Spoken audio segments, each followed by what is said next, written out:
Chicos, bienvenidos a un nuevo episodio más de lo que es Voces al Aire. El día de hoy nos encontramos con Pedro Capmany.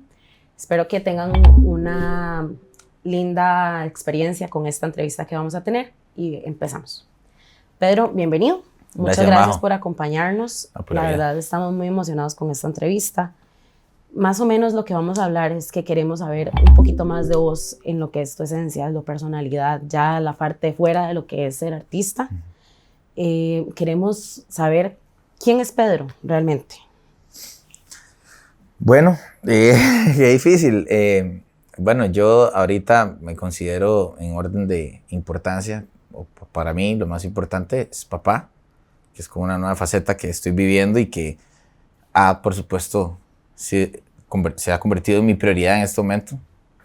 Entonces, papá, igual pues pareja, hijo, hermano y músico también, que eso es algo que tal vez algunos de ustedes ya saben.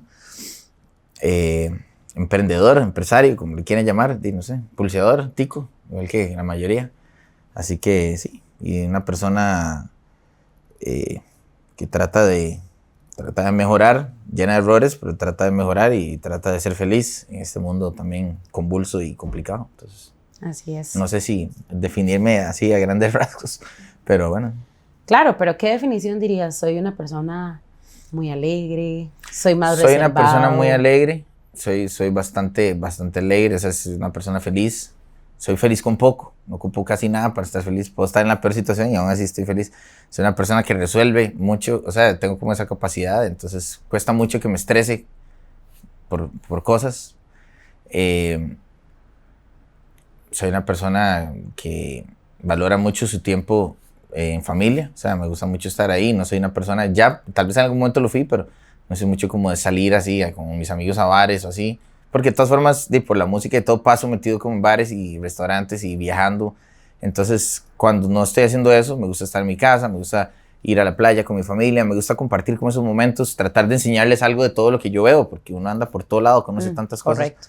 Entonces me gusta llevarme a mi hijo a la playa, a la montaña, que a pesar de que todavía está pequeñito, pero que vaya viendo con naturalidad todo, ¿verdad? Hay gente que tal vez no tiene las mismas posibilidades de salir tanto de San José, de conocer tantos lugares bonitos que tiene este país. Y pues entonces, como yo sí he tenido esa oportunidad, me gusta llevarlos a esos rincones que conozco. Es como que quiero que vean lo que yo vi. Me gusta jugar racket, que no es pádel. La gente no bueno, eso es interesante. No mucha gente sabe eso, me imagino. Sí, no mucha gente sabe eso. ¿Qué más? Tengo un perro que se llama Oreo, que... Oreo. Hace 9 años, sí, acaba de cumplir 9 años, que también antes de tener a mi hijo lo llevaba a todo lado. Entonces el perro ha viajado conmigo en avioneta, ha ido conmigo en barco, en todo lado. Entonces es un perro que ha tenido una de las mejores vidas, creo yo. Esas experiencias bonitas de la vida. Sí. Por supuesto. ¿Qué edad tiene tu hijo? Tiene 2 años y 7 meses. ¿Y cómo ha sido acoplarse a esa vida de papá? Ahora que digamos, y también tienes que estar fuera por lapsos y demás, ¿cómo logras esa complementación? Ha sido difícil, pero ha sido natural. Siento yo como, bueno, sí hay mucho sacrificio, especialmente como por las trasnochadas, que muchas veces es algo muy común en la profesión de la música, ¿verdad? Pero particularmente porque yo viajo mucho fuera de San José, o sea, toco mucho fuera. Por ejemplo, mañana voy para Palmar Norte, que es la zona sur, y ya yo estoy pensando en ir y volver, porque no me gusta quedarme, porque eso significa que entonces voy a perder muchas horas. Al día siguiente me levanto, mientras viajo de día, que es duro más. Entonces prefiero llegar a las 4 de la mañana y dormir 2 horas y media y despertarme con él, y ahí voy como compensando. Después al rato me duermo en la siesta con él, que perder todo un día ahí. Aunque a veces lo tengo que hacer también, porque a veces sí es muy cansado o peligroso, ¿verdad? También depende de cómo me siento. Claro, por supuesto. Pero eso ha sido como lo más difícil, como las trasnochadillas, siento yo. Y fuera de eso, todo lo de la vida social y como este ambiente que también está lleno de muchos excesos y ofertas y cosas peligrosas. Ha sido algo que se ha ido dando naturalmente, porque yo quiero estar ahí para él. Entonces, o sea, el cambio se ha ido dando solito, como que... No sé, también ya estoy más viejo, entonces como que ya uno o sea, no me van a ver ahí en la Cali. O sea, no sé, no me siento como así, ¿verdad? No, o sea, no es que no iría. iría. En esa edad de la Cali, ya exacto, es un lugar más entonces, chill. igual, si saliera, prefiero ir a comerme algo delicioso con mis amigos, poder conversar, reírme, o lo que sea, o hacerlo en la casa, o en la casa de alguien que particularmente ir a algún lugar afuera, ¿verdad? Entonces, como que sí va cambiando la cosa. Antes sonaba raro cuando uno escuchaba eso, qué aburrido. Pero siento que ahora uno busca más la calidad, ¿verdad? Y no tanto ir a exponerse ahí, no sé, que lo vean tomando, no sé. Claro, porque imagino que también en ese lado tienes que tener mucho cuidado, ¿verdad? También. Porque Pues en ahora realidad lo ven yo a uno siempre en hice cualquier lado. lo que me dio la gana, ¿verdad? Siempre fue como nunca estuve haciendo nada pensando en que alguien me estuviera viendo o no. Pero también ha cambiado mucho el mundo en el que vivimos, ¿verdad? Ahora es como esa cultura de ahora voy a grabar todo este mae y todo. Es algo que no me tocó vivir, pero que si fuera probablemente a la Cali, pasaría, ¿verdad? Entonces, sí, estoy tranquilo. Como Bueno, digo, todo se entonces, ha dado naturalmente, pero sí ha sido una etapa súper linda que me ha puesto en contacto con ese asombro a las cosas más sencillas que uno va perdiendo en la vida. Y también me ha permitido ir sanando muchas cosas que no viví con mi papá, ¿verdad? Que al no tenerlo, pero ahora no es que lo sano directamente en mi relación con él, sino que lo estoy sanando a través de mi relación con mi hijo. Entonces son claro, cosas muy interesantes también. claro. Sí, tal vez haces más cosas que tal vez te hubiera gustado más tiempo o tener o hacer con él. Entonces aprovechas ese tiempo también. Sí, por Y supuesto, mi calidad. papá fue un gran papá el tiempo de que lo tuve y trato de, de- de darle el ejemplo a mi hijo de eso, además que fue una gran persona, aparte de gran papá, y pues uno siempre está cambiando y aprendiendo y tratando de ser mejor, en realidad eso es todo. Pedro, ¿cuándo decidiste que querías ser artista? Yo nunca decidí que quería ser artista, eso fue algo como que se dio naturalmente. De ya mi casa estaba mi papá, Correcto. mucha gente cree que mi papá fue el primer músico de la familia, pero en realidad fue mi abuelita, de pronto me ha pocado. Vengo de una familia muy artística, o sea, mis abuelitos por parte de mi papá son cubanos, mis bisabuelos españoles, mis abuelitos cubanos y fueron migrando hasta llegar aquí. Capmany es un pueblo en España, ahora se lo está contando en la primera parte de la entrevista. Entonces venimos como con una beta artística muy fuerte, ¿verdad? Pues mis tíos todos bailan, cantan, ¿verdad? Y entonces mi abuelita ya siempre nos cantaba de que estábamos pequeños y tuve una abuelita muy presente que todavía la tengo. Y mi papá pues obviamente estaba ahí todos los días. Entonces yo crecí en una casa en la que la música se veía como algo muy natural, ¿verdad? Normal. Ujú. Yo nunca pensé como, me voy a morir de hambre si hago esto o lo que sea. Más que tuve la bendición, obviamente, que al ser hijo de mi papá, pues muchas cosas, muchas oportunidades se dieron a muy temprana edad. Entonces yo nunca pensé como, sí tuve que decidirme en algún momento si quería realmente hacerlo. No fue que yo decidí, no fue que yo dije, voy a hacer esto y emprendí un camino hacia eso, sino que yo desde pequeñito ya estaba grabando un disco de villancicos ahí con mis hermanos o saliendo en cualquier obra que había en el cole o formando una banda ahí desde séptimo. Siempre estuve como con eso. Pero cuando mi papá murió, todo se aceleró muy rápido y entonces me empezaron a llamar a conciertos del Festival Imperial, yo así, ¿verdad? O me llamaban a conciertos y yo era menor de edad todavía, entonces tenía que esperarme en la buseta, nada más entraba a cantar y salía. Entonces fue como algo muy atípico y no es como el proceso normal. Pero sí tuve que tomar una decisión de si eso era lo que quería ser, porque ya lo era. Pero fue cuando, cuando sucedió el accidente de mi padre, íbamos todos en el carro, mi mamá quedó severamente lesionada de la columna, ha tenido desde entonces 12 cirugías de columna, gracias a Dios ya está mejor, pero hubo un momento muy difícil familiar, ya no teníamos a mi papá, mi mamá era como la proveedora, y tuvimos que separarnos, o sea, porque mi mamá no podía, estaba en recuperaciones de cirugía de columna, que son sumamente delicadas y complicadas. Entonces yo me tuve que ir a vivir con unos primos un año, mis hermanos se tuvieron que ir a vivir con mis abuelos un año, y estuvimos todos separados durante un año. Y eso fue muy difícil y yo pues también ya estaba a punto de salir del cole y me sentía como un poco egoísta de querer perseguir mi sueño de artista y seguir en esta vida y no tal vez como formalizarme en otra cosa que tal vez pudiera en ese momento aportar más económicamente, porque al inicio todo es más por amor al arte, que siempre tiene que ser ese, especialmente en Costa Rica, siempre tiene que ser ese el motivo, ¿verdad? Uno no lo puede hacer por el dinero, ni lo puede hacer así porque entonces pierde toda la esencia y pierde toda la... Pero hay una parte al inicio de cualquier carrera que uno gana poco, está como comenzando, no tiene conciertos todas las semanas, entonces era como yo me sentía como un poco egoísta hasta cierto punto, ¿verdad? Como de estar yo viviendo mi sueño mientras mi mamá estaba en una cama Y ya mis hermanos trabajaban en call centers y demás, y como para aportar, y yo me sentía un poco comprometido. Entonces, pero la vida me dio la bendición de que todo empezó como a caminar más. Y bueno, en ese momento ya empecé a sacar mis primeras canciones, entonces se había como formalizado más esa parte de mi yo como artista y como compositor, y no tanto nada más como haciendo conciertos de la música de mi papá o covers o lo que sea, sino que y ya había como algo que estaba más ahí funcionando. Uh-huh. Y entonces, pues, gracias a Dios empecé a generar más ingresos y todo esto, y ya me sentí menos culpable, y ya dije, bueno, esto es lo que definitivamente yo quiero hacer. Y seguí. A pesar de que sí, en algún momento cuando salí del cole, estudié turismo, saqué una licencia de guía naturalista, que es como que nadie sabe eso tampoco. Y después estuve estudiando administración de empresas y guitarra clásica en la U Nacional, administración en la UCER.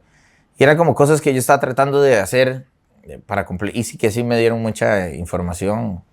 Lo de guía naturalista, que en realidad nunca trabajé mucho en eso, pero sí va muy de la mano con lo que me gusta a mí, que es estar en contacto con la naturaleza, y ¿verdad? Eso me fascina. Entonces sí pude conocer de muchos de los parques nacionales, dormir en ellos, estudiar todas las especies que supuestamente hay aquí, ¿verdad? No, supuestamente no, todas las que hay aquí. Supuestamente las que me las tenía que aprender yo, ¿verdad? Correcto. Pero sí. Y bueno, ha sido un camino vacilón. He tenido después la oportunidad de desarrollarme en otros proyectos artísticos, pero, o sea, como televisión, una peli, musicales, diferentes cosas. Pero definitivamente la música ha sido el eje de mi vida. Y también he tenido, hace algunos años, comprendí que también tenía que de alguna forma trabajar en preservar el legado musical de mi papá, que de alguna forma no lo hacía cantando sus canciones y más, pero ya cosas más legales y cosas más como serias al respecto. Entonces, pues en algún momento ya entendí, porque al principio de mi carrera también yo trataba como de separarme del Capmany, no, yo quiero ser Pedro Capmany, y los Govinda, y quería como separarme del nombre de mi papá. Y después entendí que primero eso nunca iba a suceder, o sea, porque el peso y el legado que dejó mi padre en este país es inmesurable, pero también dije, o sea, ¿por qué estoy haciendo esto? Si esto es parte de lo que soy también, ¿verdad? Entonces, entendí que es como una dualidad en mi mundo artístico, que es ser Pedro Capmany y también conservar y preservar el legado de mi padre, que no siempre es yo cantando eso, sino, como te digo, muchas otras cosas. ¿Qué tan difícil es escribir una canción? Depende de la canción y depende de la inspiración que tenga en ese momento, porque una canción se puede hacer ya acerca de cualquier cosa, ¿verdad? Así se hacen los jingles, así se hace todo. Pero una buena canción a veces nace muy rápido, a veces tarda muchos años. Son procesos muy interesantes, porque cada canción, yo le decía ahora también, cada canción cobra su propia vida, ¿verdad? O sea, uno como que va poniendo las ideas, pero hay un momento en que se despierta como Frankenstein ahí y ya cobra su vida. Y siento que uno como artista debe tener la sensibilidad de... Uno pone como las ideas al inicio, pero ya cuando la canción empieza a cobrar vida, uno nada más es como un transmutador de la nada, porque es increíble eso también. Si uno lo piensa, la canción nace de la nada, ¿verdad? Obviamente uno es que tiene influencias, que tiene esto, pero es algo que después es algo tangible, que se creó de la nada. Y que puede llegar muy lejos, puede llegar a tocar corazones, puede llegar a ser un himno, puede llegar a ser una canción que represente muchísimo en diferentes circunstancias, o como puede ser un jingle de una cosa que no dice mucho. Entonces, las canciones, o sea, crear una canción tiene esa particularidad que puede ser muchísimas formas. Esto puede ser una letra y ponerle música, puede hacer una música y después escribir la letra. Particularmente en mis casos casi siempre va de la mano ambas cosas. Siento que voy pensando en un mensaje y quiero que la música vaya acompañando ese mensaje. Particularmente, o la letra y después la música. Casi nunca he hecho primero la música, después la letra. Siento que es algo que ya me fuerza. Ya cuando la canción está, o sea, como musicalmente me fuerza mucho a que la letra calce dentro de algo. Uh-huh. Para mí más importante la letra. La letra primero. Entonces sí, pero uno puede escrito canciones de amor, de desamor, de rebeldía, de despertar ahí, de conciencia. He probado con el funk, con el pop, con el rock pesado, rock acústico, baladas. Entonces la música tiene ese espectro gigante que no se podría como encasillar en una canción se hace así, o se hace esa, es una fórmula. Creo que no hay fórmulas realmente. Okay. no le has escrito una canción a tu hijo? Bueno, pues no particularmente. Sí le he escrito un montón de canciones, como de niño, ¿verdad? Hay una que, o sea, le he hecho canciones, sí, muchas, la verdad, en ese sentido, porque yo haya sacado como una, creo que la única sería la canción que hice con Inteligencia Artificial, con la voz de mi papá, en la que pues, reafirmo que mi papá tiene una canción que decía, yo volveré y traeré la vida. Y entonces, cuando estaba componiendo esa canción, anunciándole al mundo que iba a ser papá, me di cuenta que esa promesa que mi papá hizo en esa canción se está respondiendo, pero no es que mi papá iba a volver ahí, sino que sí volvió y trajo la vida, pero era la vida de mi hijo, que de ahora es parte de nosotros, ¿verdad? Como de ese legado. Correcto. Y entonces sí, pero sí le he hecho muchas canciones. Tiene una que se llama Funky Bebé, tiene un montón de canciones que a él le gustan mucho, que yo se las he hecho ahí por vacilar en la casa. Y cada vez que pasa algo ahí, el otro día entró una de esas como polillas, o no sé, esas como mariposas nocturnas, a la casa, entonces él se asombra todo, ¿verdad? Porque dice, una mariposa, y yo, no es una mariposa, son nocturnas, entonces no la vamos a despertar. Entonces él se queda repitiendo, no hay que despertarla, él está dormida, ella se despierta de noche, y entonces yo le hago canciones de eso, y después se me olvidan, algunas sí las recuerdo, pero esa Funky Bebé sí, por ejemplo, pero hay muchas canciones que yo nada más hago y agarro la guitarra y empiezo como a vacilar, ¿verdad? Y entonces él le gustan, y particularmente algunas que son las que él después me recuerda, uy papá, aquella canción. Y entonces es bonito, pero claro. Sí tengo alguna facilidad para improvisar cosas así, vacilonas cuando estoy con él, que no son cosas que particularmente yo vaya a ir al estudio a grabar o todo eso, pero son como más en tiempo real, digamos. Sí, más personal. Sí. Ahí más con Y él. no es muy pensado, no es planificado, nada más algo que en el momento... Sí, es de lo que está pasando en el en momento. la sala de mi casa hay 2 guitarras. Antes tenía 2 guitarras mías, ahora hay una guitarra chiquitita porque él quiere que la de él esté ahí y esta otra ahí. Entonces, cuando yo le digo, cantamos, y yo bajo mi guitarra y dice, sí, la de André. Entonces, yo le tengo que bajar a él la guitarrita de él y se pone a la par mía. Bueno, pero es algo bonito que y lo comparten vive. ambos. Sí. O sea, todos los días tenemos que cantar fijo. We Will Rock You, Another One Bites the Dust. Y así, o sea, Thunderstruck. Es súper rockero, le encanta. Sí. Sí. Qué bonito. Bueno, eso es lo más lindo de los hijos. Sí, Creo que, sí. que nos enseñan a vivir las cosas de manera diferente también, ¿verdad? Y también ver cómo repite todas las cosas que uno hace, ¿verdad? No como las acciones, sino todos los gestos, las cosas que le gustan. O sea, uno les va enseñando con el ejemplo, ¿verdad? Es como a mí me gusta esto, entonces él quiere ser igual que papá, él quiere ser todo. Entonces eso es muy lindo. ¿Te gustaría que él siga tu camino? Me gustaría que sea feliz, ¿verdad? En lo que sea que haga.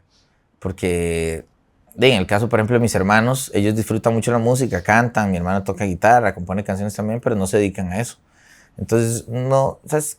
Me gustaría que aprenda a disfrutar la música, me parece que es algo muy importante. O sea, que todas las personas podamos tener apreciación artística, no solo la música, el baile, la pintura, o sea, todo, que tenga esa sensibilidad artística, pero especialmente en la música. Pero no necesariamente quiero presionarlo a que sea músico, o a que se dedique a eso.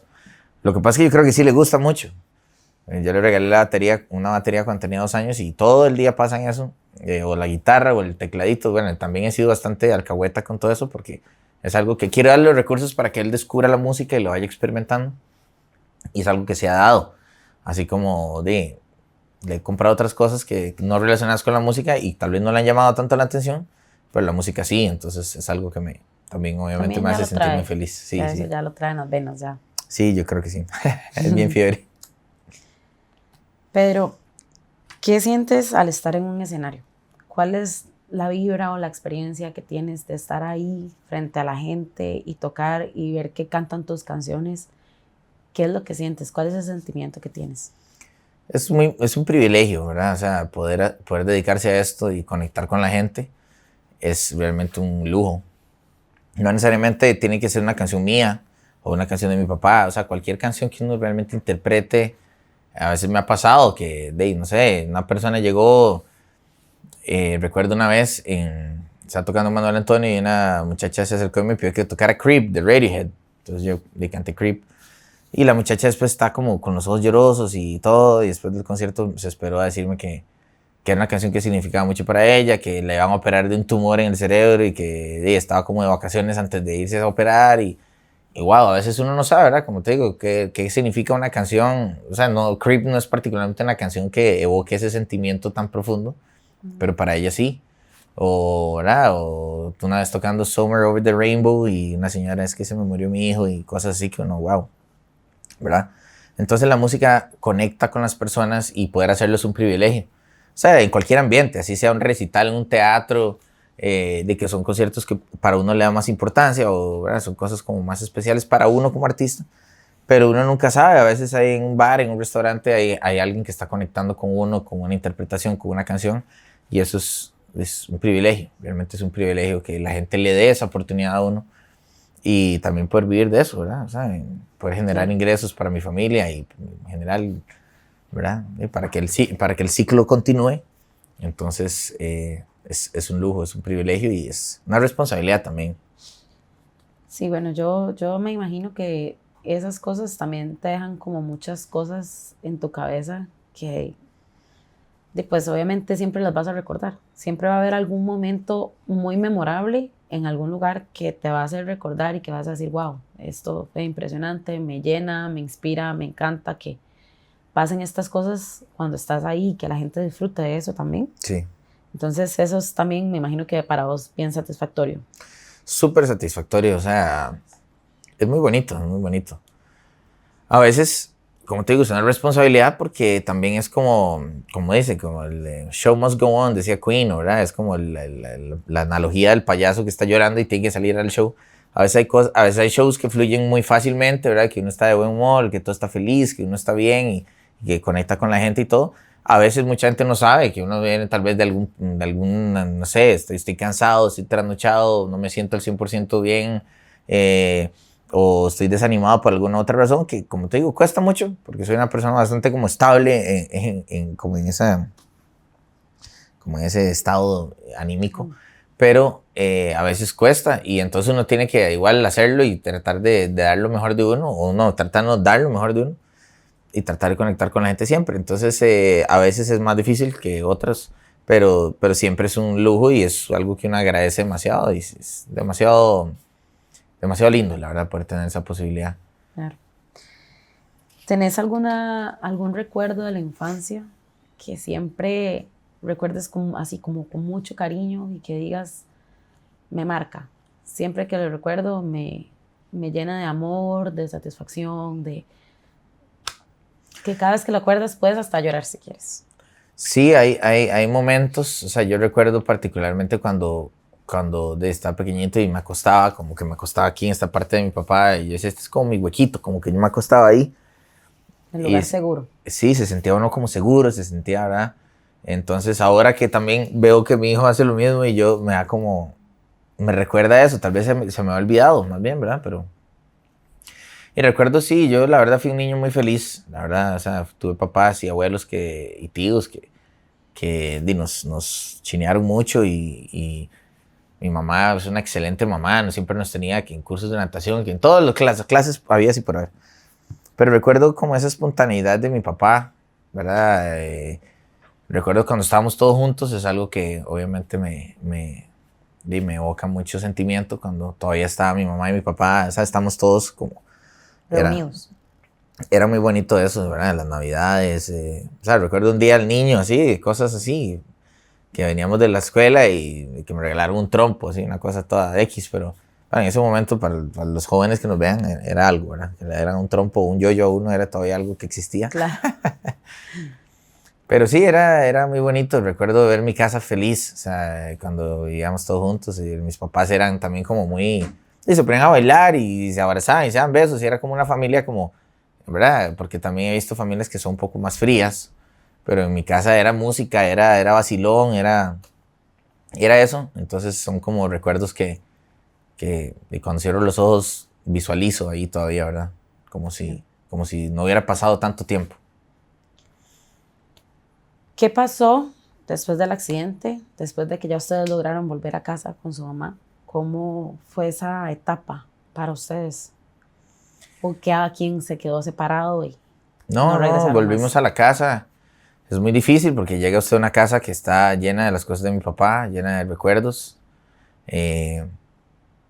y mi casa se convirtió como en un museo, se convirtió como un... O sea, venía tanta gente a visitar a mi mamá, a visitarnos, yo estaba sumamente golpeado, o sea, estábamos físicamente lastimados, pero también obviamente emocionalmente era muy complicado llegar porque están todas las cosas de mi papá ahí y era como, ¿cuándo va a venir? ¿Qué va a pasar? ¿Verdad? Era como muy extraño. El accidente en sí fue algo muy trágico, muy difícil de superar, porque visualmente todo fue horrible, muy traumático.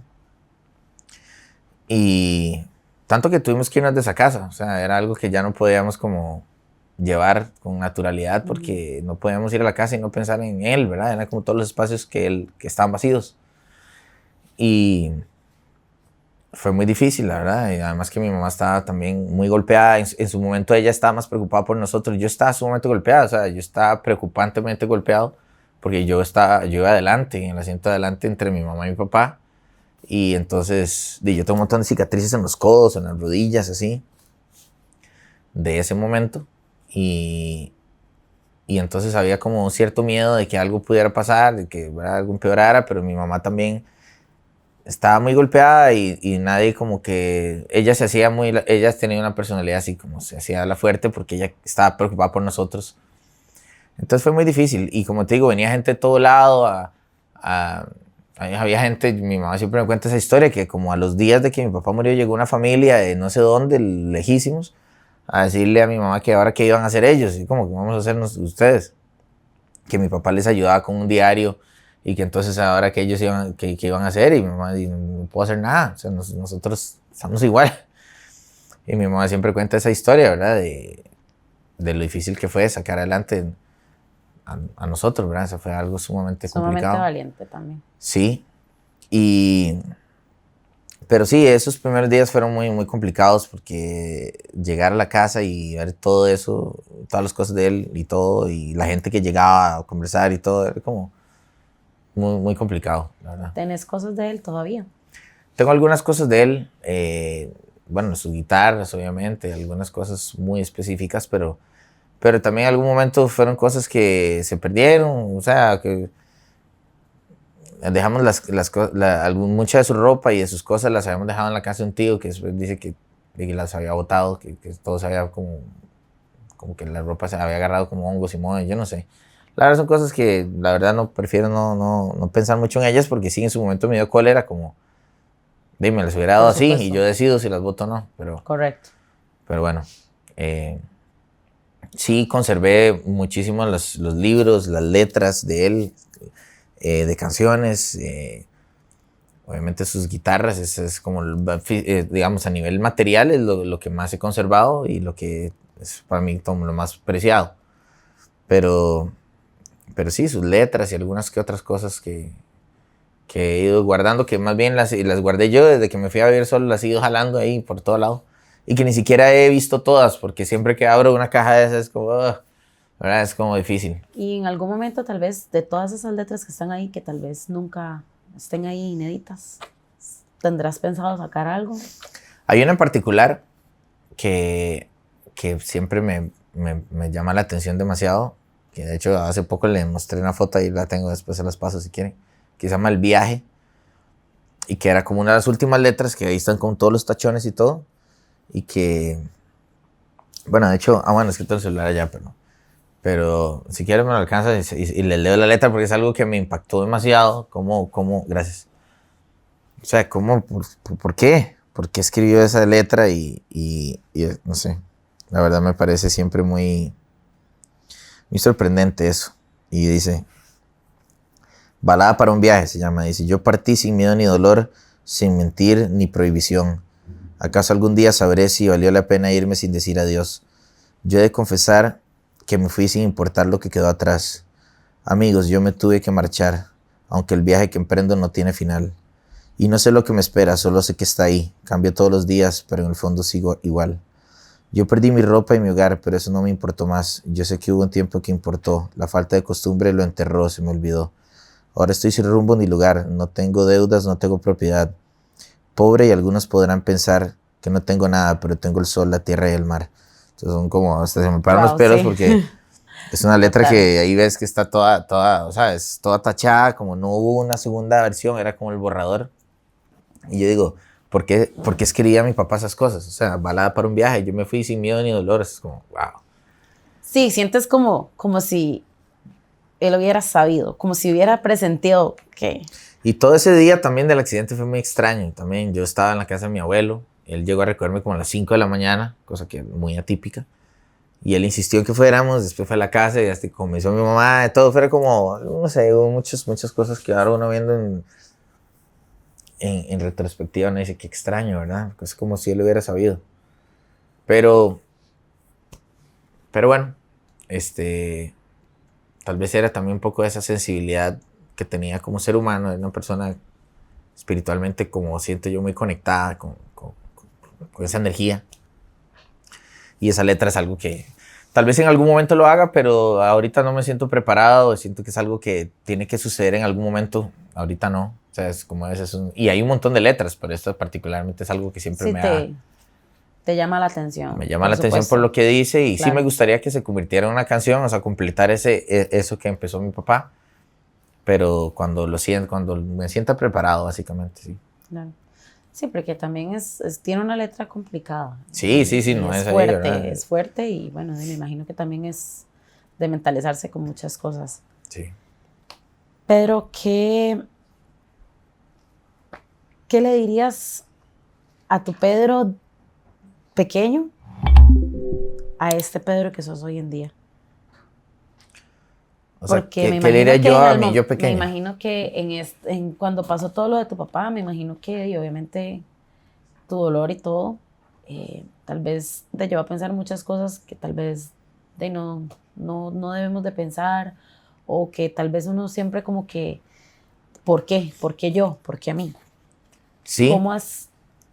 ¿Cómo ves eso ahorita y qué le dirías a ese Pedro, de ese niño, ese muchacho, ahora? Yo estuve mucho tiempo peleado con Dios, la verdad. O sea, fue muy difícil porque en esa época, o sea, venía el Día del Padre y usted veía a todos los papás llegando y uno no, ¿verdad? Entonces, era algo como muy injusto, ¿verdad? Yo sentía como una injusticia. Yo decía, ¿pero por qué? ¿Por qué a mí? ¿Verdad? Y también uno veía a todas las personas malas que hay en el mundo y ahí siguen y sí. ¿Y por qué yo? ¿Por qué me tocó a mí, verdad? Entonces, si tuviera ese Pedro al frente, que era un Pedro sumamente diferente, o sea, en esa época del cole yo era una persona muy introvertida, aunque no lo crean. Era una persona que le costaba mucho externar, bueno, todavía me cuesta realmente, porque a veces uno es una persona muy feliz y eso es también como un mecanismo de supervivencia a veces, ¿verdad? Como prefiero no pensar, me cuesta mucho enfrentar las cosas difíciles, o sea, las cosas tristes y todo eso me cuesta mucho. Vamos, aquí estoy tragando grueso en algunas cosas porque me cuesta mucho y no me gusta ser vulnerable, o sea, me cuesta mucho. Entonces, durante mi infancia y durante esos años después de perder a mi papá, era algo que era muchísimo más difícil, ¿verdad? Porque ni siquiera tenía las herramientas ni la madurez como para poder comentarlo o externar lo que estaba sintiendo. Entonces era algo que sucedía muy internamente y todavía pasa, porque uno debería ir más a terapia y lograr resolver muchas cosas, pero si lo tuviera enfrente, pucha, no, le diría que, o sea, que todo va a estar bien. Todo ha resultado estar bien. O sea, no ha sido fácil, pero Le dirías que todo va a estar bien. Que todo está bien. Y ahora, con estos 25 años de tu papá, van a celebrar un concierto el 3 de octubre, ¿cierto? Contanos un poquito de eso. Bueno, eso es algo que nos ha costado mucho, ha sido un trabajo muy grande y esperamos que sea lo que él se merece. Él nunca pudo cantar en el Teatro Nacional, entonces queremos que esas canciones resuenen en la voz de todos los que han mantenido vivo su legado, sus fans, yo digo que fans, porque son más amigos, son más gente que, o sea, fans me suena como el fan de Maluma, o sea, siento que es como la gente que ha preservado y ha mantenido el legado vivo de mi papá, es gente que ha sido tocada por esas canciones, por esa obra, por su calidez humana. Y el 3 de octubre vamos a tener este concierto que va a involucrar muchísimas cosas, o sea, muchísimas cosas.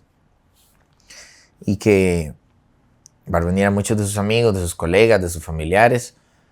Va a ser algo muy especial. Ya tenemos la declaratoria de interés cultural, ya tenemos el Esencial Costa Rica, hemos estado en reuniones con la municipalidad y todo, porque queremos que fuera, aparte de ese concierto, quede un legado, quede un precedente de ese reconocimiento a los artistas costarricenses, empezando por mi papá, porque lo estoy haciendo yo, pero que continúe con muchos otros artistas que también merecen ese reconocimiento, y que de alguna forma podamos levantar esa imagen que hace poco muchos vimos, y desde somos el último país en Latinoamérica que consumir nuestra propia música. Cambiar eso un poquito, aportarle a nuestro granito de arena, porque siento que también el tico tiene mala memoria. Y no es culpa tampoco de nosotros o de las nuevas generaciones, es culpa de que en las escuelas nos siguen enseñando lo mismo de siempre y no hay un cambio en esa educación que nos haga sentirnos orgullosos de nuestra cultura. Hemos sido muy malinchistas, siempre lo de afuera, lo de afuera, lo de afuera, y muy normalizado ese tema, y yo creo que es importante que podamos darle ese valor histórico a todo ese trabajo que se ha hecho y que las nuevas generaciones puedan tener acceso y se sientan orgullosos y lo vean con naturalidad, que no sea como una materia ahí, quién escribe el himno nacional, quién escribe la letra, o sea, sino que sea algo que se disfrute, como en algún momento sucedió en otros países, ¿verdad? Por ejemplo, Colombia con el vallenato, y que ahora es algo cool y que usted ve de reggaetoneros haciendo vallenatos y cosas y así, o sea, en general, como que rescatemos nuestra cultura, nuestras raíces y nos sintamos orgullosos de eso, que no sea como que aburrido, Lencho Salazar, o qué aburrido esa música, sino que sea algo cool. Sí, entiendo. Entonces el 3 de octubre vamos a estar en el Teatro Nacional. ¿Para qué? Ya se ha vendido el 50% del teatro, lo cual también es algo impresionante, ¿verdad? Que esperamos que podamos hacer 2 funciones o que se pueda generar algo más con respecto a eso. Ahorita estamos en el desarrollo del show, que es algo espectacular realmente, todo lo que hemos estado pensando, todo lo que va a suceder. Queremos involucrar muchos artistas contemporáneos de la época de él, pero también bandas nuevas, gente que también se apropie de sus canciones y que pueda continuar con eso. Que hagan las canciones de mi papá, las agarren y las hagan de ellos. Eso es parte como de lo que queremos hacer. Sí, darles ese espacio. Sí. Espacio. Entonces va a ser más que un concierto. Probablemente van a haber otras actividades alrededor de todo esto. Bueno, hace poco hicimos la galería en Pedregal, en Expo Música. Hicimos una galería inspirada en los personajes de sus canciones, que fue algo muy chiva. Que hemos logrado contar con patrocinadores. No solamente el apoyo del gobierno y del Ministerio de Cultura y todo esto, sino también de la parte privada. Entonces ha sido como esa alianza público-privada que dicen siempre. Se está dando en un proyecto tan bonito que lo que pretende es eso, ¿verdad? Como recordarnos lo que mi papá siempre creyó, que la música costarricense y el arte vale la pena y que hay que ir por ese camino. ¿Cómo crees que se piensa, digamos, ese tema?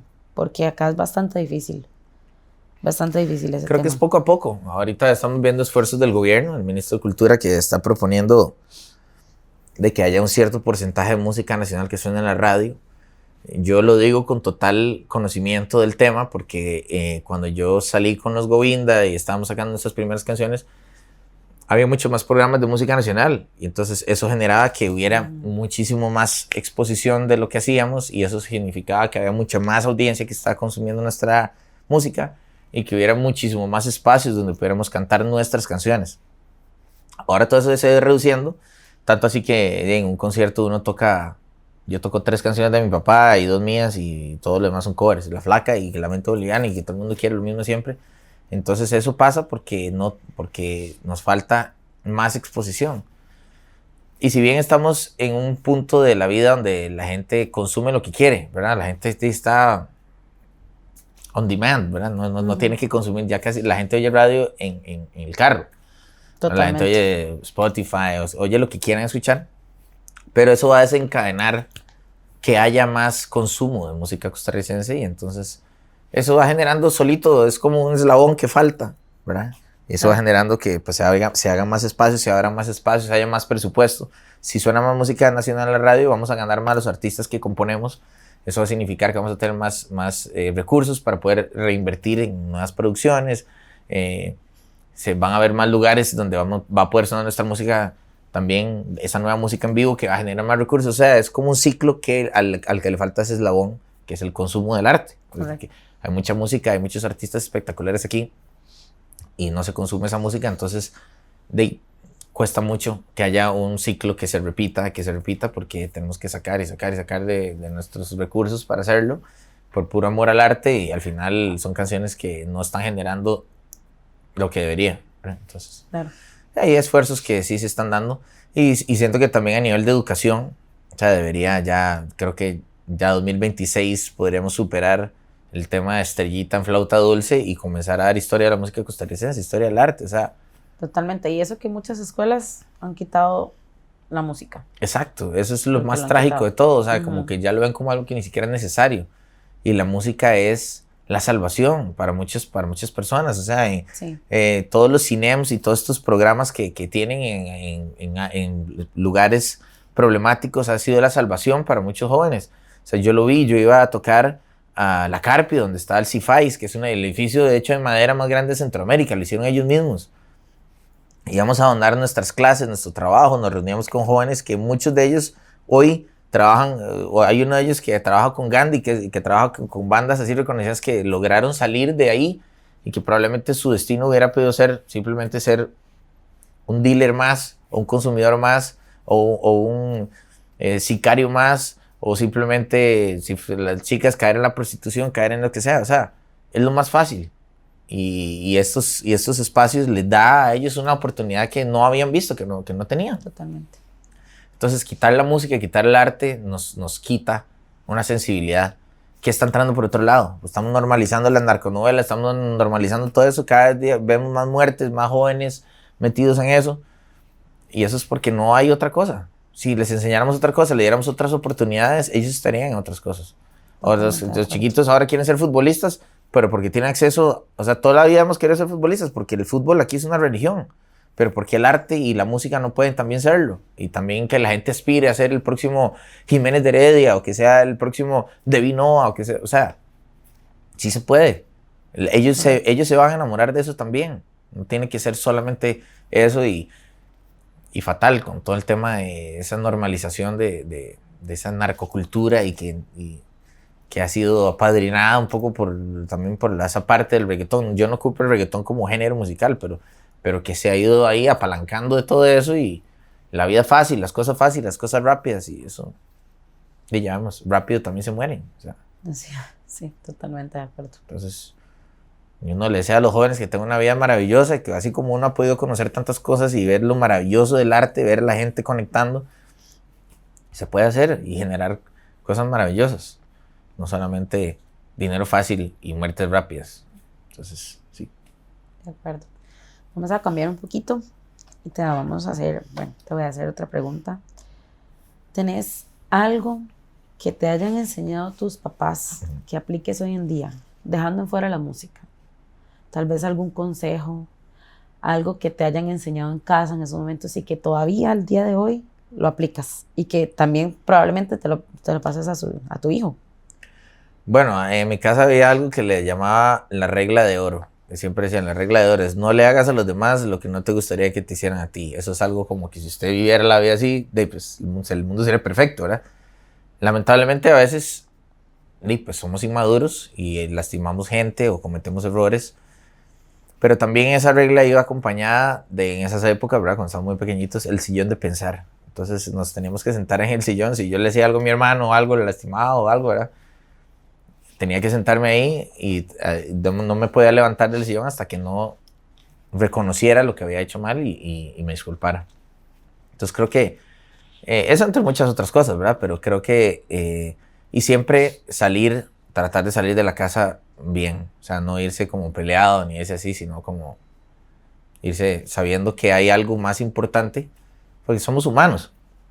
En algún momento vamos a estar discutiendo, vamos a tener lo que sea, pero salir de la casa siempre sabiendo que hay un amor que es más importante que cualquier otra cosa y que es lo que vale la pena, ¿verdad? Entonces creo que son como enseñanzas. En realidad mis papás han sido muy sabios y me han enseñado la vida, creo, correcta, de tratar de ser una buena persona. Creo que esa es la religión. Esa es la religión. Digamos, yo a mi hijo no lo he bautizado. Creo que no lo voy a hacer. A mí sí me bautizaron y todo, pero yo siento que... Y yo creo en Dios, pero creo que las religiones responden más como a una necesidad y a uno tiene como un componente geográfico, ¿verdad? Porque vemos que hay una religión que está acá, otra que está acá en el mundo, otra que está acá. Entonces es como nuestras tradiciones, nuestras forma de ser, combinado con esa búsqueda de ese camino espiritual. Entonces yo creo que uno no necesita una religión per se para ser una buena persona, ni para tener a Dios en su vida. Digamos, si usted quiere hacerlo seguir el camino católico, cristiano, evangélico, musulmán, el que usted quiera, lo puede hacer, siempre y cuando la premisa sea ser una buena persona y amar al prójimo, claro, no hacerle daño a nadie, no robar, no matar, o sea, son cosas básicas, ¿verdad? Es como que uno debería saber, pero lamentablemente parece que hay que recordarlas, pero sí. Entonces, creo que por ahí va ese tema, por lo menos en mi vida, porque fui bautizado católico, pero creo más en que la religión la debe vivir uno. Igual, yo le enseño el Padre Nuestro y le hablo de Dios y todo a mi hijo, pero trato de que quiero que cuando él vaya creciendo vea que cualquier camino espiritual está bien, siempre y cuando sea algo que le nace y que esa búsqueda la tenemos todos los seres humanos dentro de nosotros. Tenemos que buscar algo, necesitamos esas respuestas a lo que no conocemos. Entonces, sí. ¿En algún momento has dudado de ti, de algo para cuando tienes que hacer algún evento en la vida personal, diario? Por supuesto. En relaciones. Por supuesto, o sea, cuando me di cuenta que iba a ser papá, me entró mucho miedo, porque yo decía, no tengo abuelos, no tengo papá. ¿A quién le voy a preguntar? O sea, ¿a quién me va a dar un consejo? ¿Quién me va a contar cómo es esto? Pero me di cuenta que es la vida misma y mi hijo el que me ha enseñado a ser papá. Pero sí, en ese caso familiar, ¿verdad? Y muchas veces tratar de no fallar, porque uno es un pecador, uno es un hombre, o sea, uno es una persona que, como todas, estamos llenos de errores. Entonces tratar de ser una buena persona aplica en todo, en las relaciones personales, en las relaciones amorosas, en las relaciones familiares. No decirle a mi abuelita que voy a ir si no voy a ir, ¿me entienden? Tratar de cumplir su palabra creo que es algo muy importante. Y también, por supuesto, a nivel artístico, no es miedo, es como ansiedad, siempre está. O sea, bueno, no siempre, pero hay conciertos, hay cosas muy especiales que generan más ansiedad. Cuando uno quiere, pues obviamente que todo salga perfecto y depende del factor humano que es uno. Entonces, a veces, pero es muy satisfactorio cuando ya pasa eso y todo sale bien y uno se siente como, wow, sí se pudo, sí valió la pena, sí valió la pena tanto ensayo, sí valió la pena todo eso, sí valió la pena el estrés. Entonces sí, pero yo creo que es rico también, como ese miedo, esa ansiedad, es como genera, y como le recuerda a uno que está vivo, y si todo fuera bonito, entonces claro, no tendríamos ese parámetro. A veces las cosas tristes y las cosas difíciles nos enseñan a valorar lo demás. Totalmente de acuerdo. Y es que también a veces a nosotros se nos olvida, ¿verdad? Que tenemos que pasar por cosas complicadas para poder surgir. Total. Y eso es lo bonito, es muy bonito que lo veas de esa forma. Y yo creo que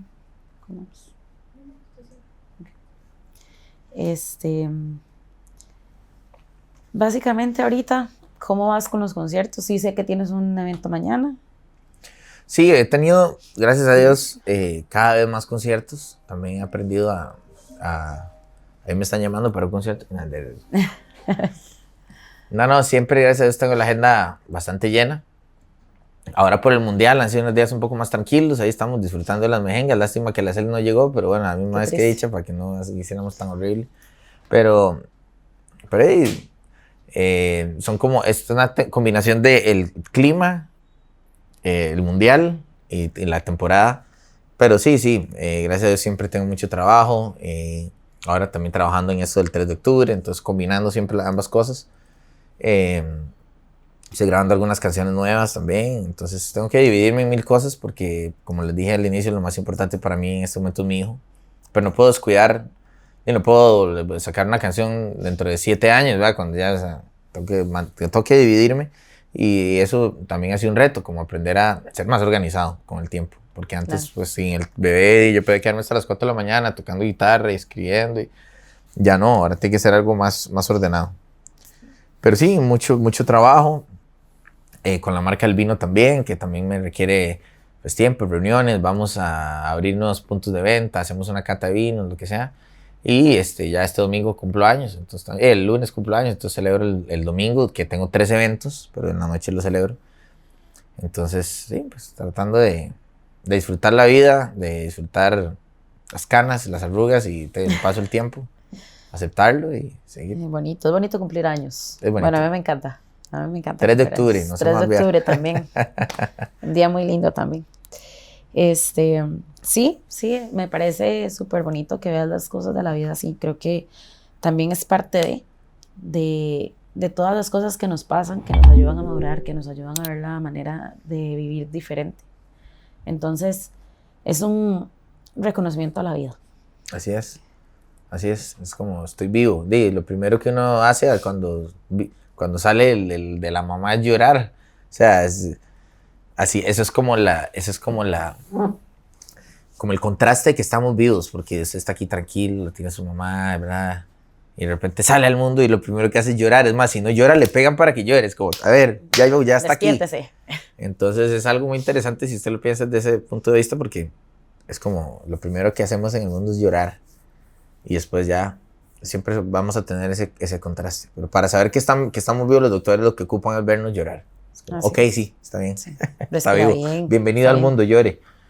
Así Entonces es muy interesante, pero sí, como le decía, son esos contrastes que nos hacen valorar la vida. Y usted lo ve también la gente que tal vez es súper millonaria o vive esas vidas así, que van perdiendo esa sensibilidad, ¿verdad? Es como, no se dan cuenta, creen que tener más cosas de esas y todo los va a hacer felices, porque se les olvidó, porque viven tan abstraídos del mundo real, no tienen ese contraste, porque se soluciona todo con la plata y entonces a veces eso les hace más daño de lo que ellos creen, ¿verdad? Como dice el dicho, hay gente tan pobre que lo único que tiene es plata. Así es que creo que a veces también lo más importante, o al menos en mi caso, es mi familia. Uh-huh.